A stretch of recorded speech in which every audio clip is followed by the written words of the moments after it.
अस्सलाम वालेकुम नाज़रीन, मैं हम जरीशद, आप देख रहे हैं प्रोग्राम हक़ाइक़। हमारे साथ मौजूद हैं सियासी तज्ज़ियाकार इशफ़ाक़ अब्बासी साहब। अस्सलाम वालेकुम अब्बासी साहब। वालेकुम सलाम। मरियम नवाज़ 4 माह बाद पाकिस्तान वापस आ गई। आप ये बताएंगे, ये बहैसियत चीफ ऑर्गेनाइज़र ये क्या एजेंडा लेके आई हैं?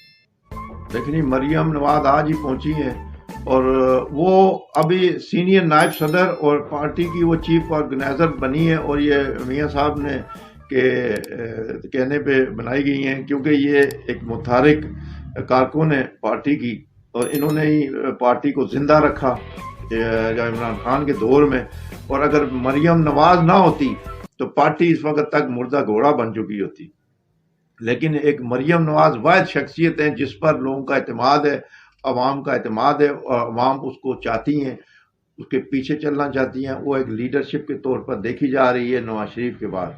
तो मियाँ साहब जो हैं वो लंदन से उन्होंने इनको कोई इंस्ट्रक्शन दे के भेजा है कि आप पार्टी की तंजीमें नो करें, और उन्होंने भी ये कहा है कि हम नौजवानों को आगे लाएंगे। और कई जगहों पे इख्तलाफात हैं, मकामी सतह पे, ज़िले सतह पे, सिटी सतह पे, पार्टी में, तो वो भी मैं दूर करूंगी। कई नाराज कारकुन मना लेंगे उन्हें। वो यही मैं बात कर रहा हूँ कि वो कुछ लोग नाराज भी हैं, पार्टी में होता है ये। लेकिन अगर मरियम नवाज जो है वो उनके दरमियान बैठेंगी तो नाराजगियां दूर हो सकती हैं। सिर्फ कई कारकुन ऐसे हैं जो मरियम नवाज का जो है ना वो भरपूर साथ चाहते हैं, उनकी सरपरस्ती चाहते हैं, और वो मुकामी जो क़यादत है वो उनको दबा के रखा हुआ है, उन्होंने दीवार से लगाया हुआ। अभी कई कारकुन हैं जो 30-30 साल, 35-35 साल उन्होंने लगाए पार्टी के साथ, मुश्किल से मुश्किल वक्त में वो खड़े रहे।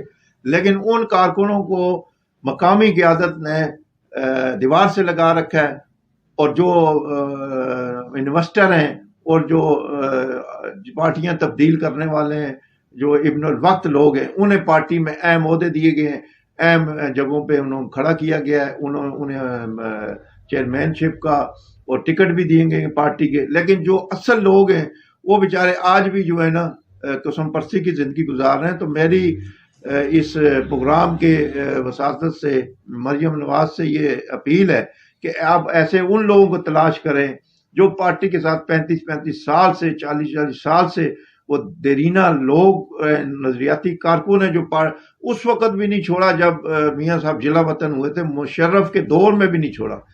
तो हमारे जो इलाके में जो कुछ लोग हैं, जो पिंडी में जो कुछ के लोग हैं, वो तो भाई वो तो उन्होंने उनकी तो कोई कुर्बानियां नहीं है ना। जो ऊपर बैठे हुए हैं, दो चार बंदे बैठे हैं, उनकी तो कोई कुर्बानियां नहीं है, लेकिन वो अहम ओहदों में बैठे हुए हैं। जबकि जो कारकुन जिसने कुर्बानियां दी हैं, जिन्होंने यानी पार्टी के साथ चले, मुश्किल से मुश्किल वक्त में भी खड़े रहे, वो साइड लाइन कर दिए गए हैं। तो ये जुल्म और ये ज्यादती जिन कारकुनों के साथ हुई है, उन्हें आप उनकी सरपरस्ती करें, उन्हें दिलासा दें, उन्हें अपने साथ मिलाएं। ये वो कारकुन हैं जो नवाज शरीफ के वफादार हैं, ये वो कारकुन हैं जो नवाज शरीफ के साथ चलने वाले हैं। लेकिन मकामी क़यादत की ज्यादतियों की वजह से वो कारकुन दीवार से लगाए गए हैं, वो कारकुन घरों में बैठे हुए हैं।